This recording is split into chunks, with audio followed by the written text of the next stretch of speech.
In this Torah portion, there are two portions in this week. The word is Teziriah. She conceives. And it begins in Leviticus chapter 12 through chapter 13, verse 56. And the second word is Netzorah, a leopard. And that is Leviticus 14 through chapter 15, verse 33.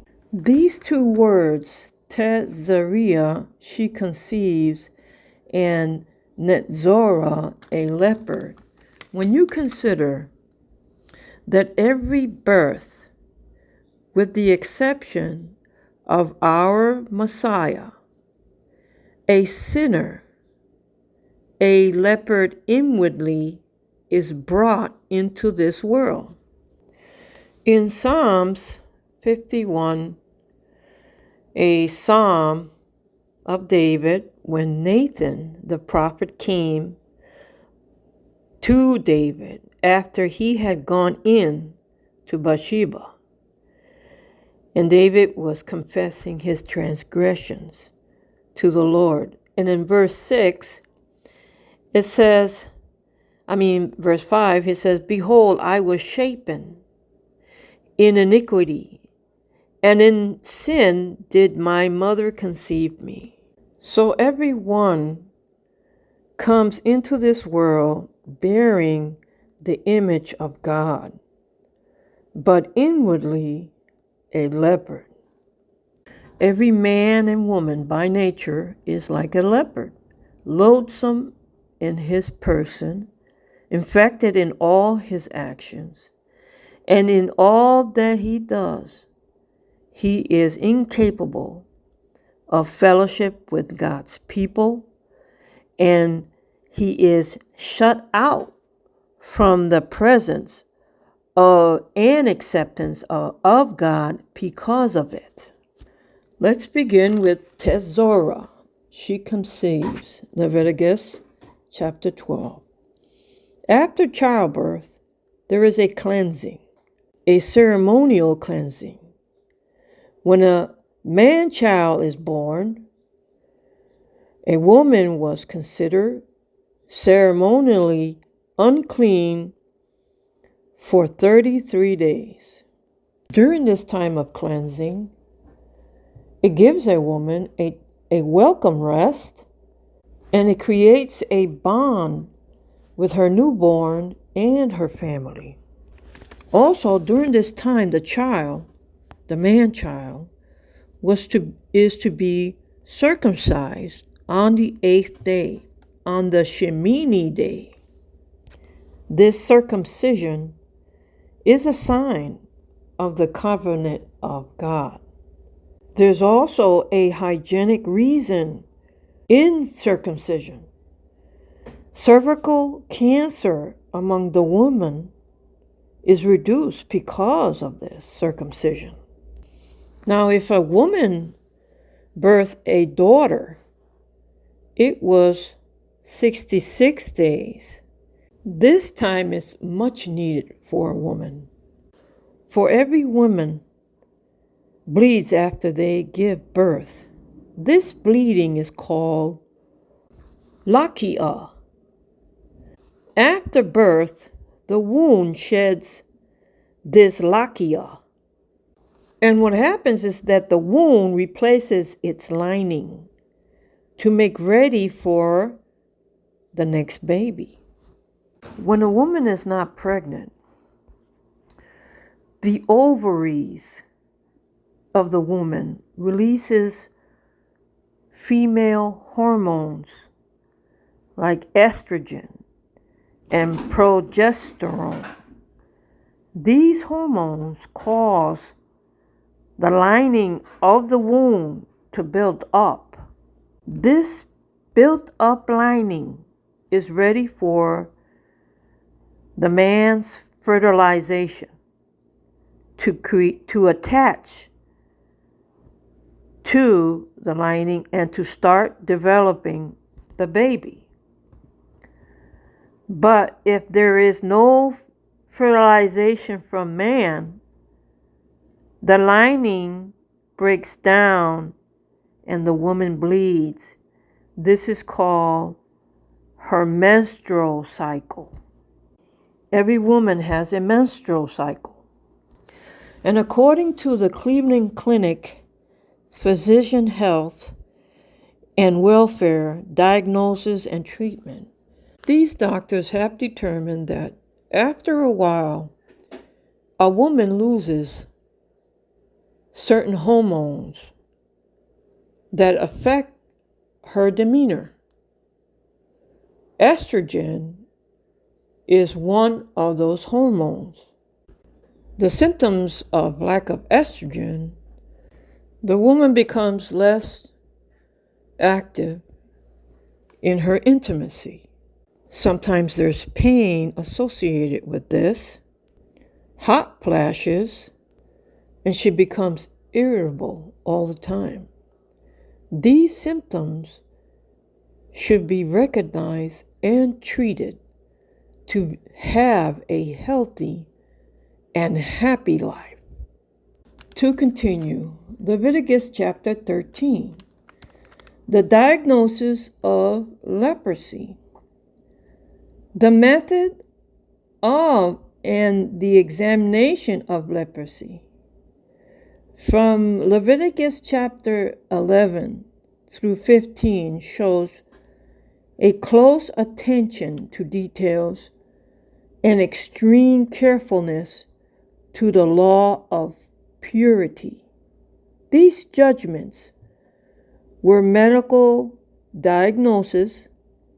The judgments were for the benefit of the affected person of leprosy, but with greater concern for the health and welfare of the congregation of the Lord.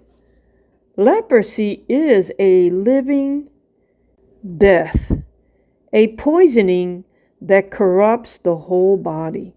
In these chapters, there's a lot of detail about leprosy. And in so many ways, it's like sin. It seems to me that we have to know all the details to what keeps us sick in sin, and to have the courage to separate it from our lives. This leprosy, this metozora, it begins as nothing. It is painless in its first stages. It grows slowly. It goes away for a little while and then returns. It numbs the senses. There is no feeling in the infected area. It causes decay and deformality, and it gives a person a repulsive appearance. The word leprosy means a state or condition of bankruptcy. It is used different ways in the Old Testament, but the basic meaning for this word, leprosy, is decay. At one time, there were 2 leopard colonies in the United States, but they have been closed. Each year, 150 cases of leprosy are reported here in America. Chapter 14, Leviticus. When it was believed that someone was healed of leprosy, the priest re-examines the person. The priest went out of the camp to the community of lepers to make this examination.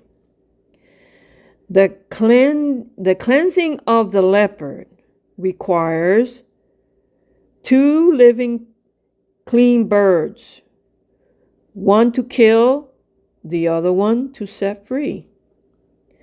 Cedar wood to make a fire, scarlet thread, to bind, then a hyssop branch to sprinkle the blood or water.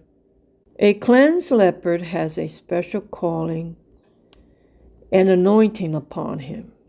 When the ceremony affirms and declares the leopard cleansed, a radical change of life is upon that person.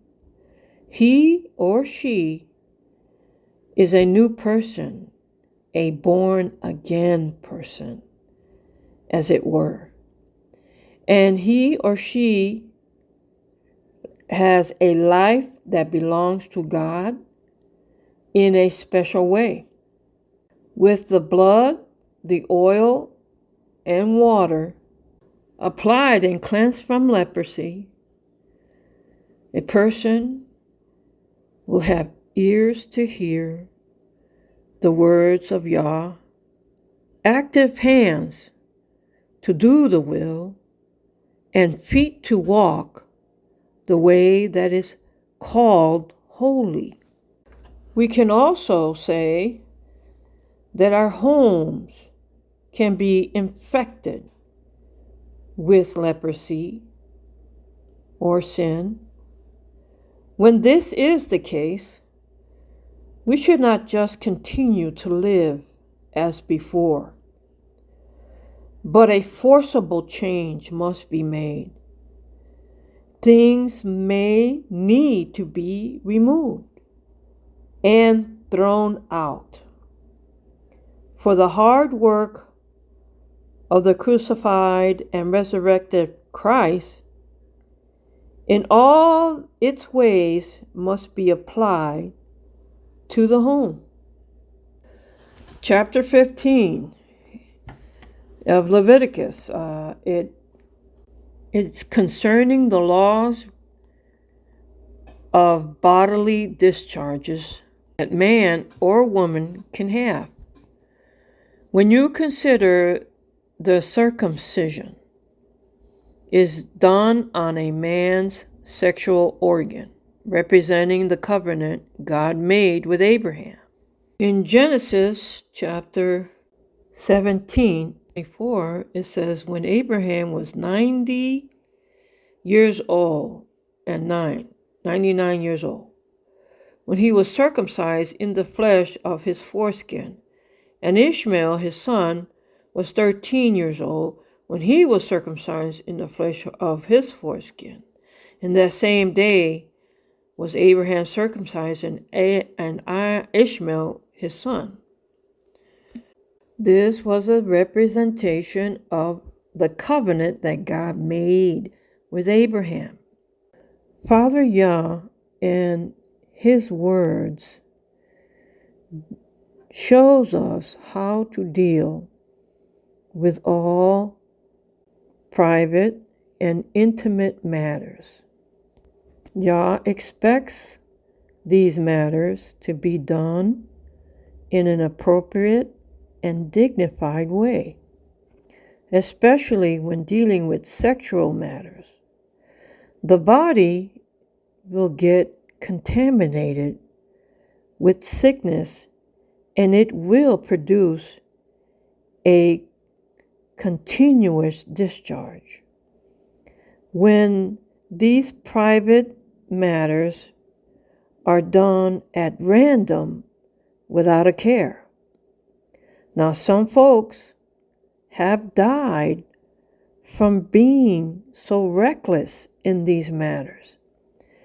Young people and old alike must have very strict values, important details that must be observed, like the details in all these chapters dealing with leprosy and bodily fluids.